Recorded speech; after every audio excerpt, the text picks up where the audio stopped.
Magandang umaga mga ka-brother and sister. Tayo ngayon ay narito sa Lucena, sa Iam. Mag-aayos nito ay bonsai. Ating i-wawiring para pumangit bago gumanda. Papapangitin muna natin ito para pagtagal ng panahon gaganda ulit.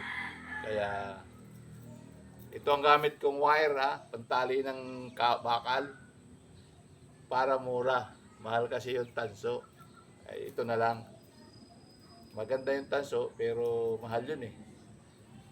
O kaya yung aluminum, dito na lang muna tayo sa alambre para tuloy ang ating ligaya. Okay.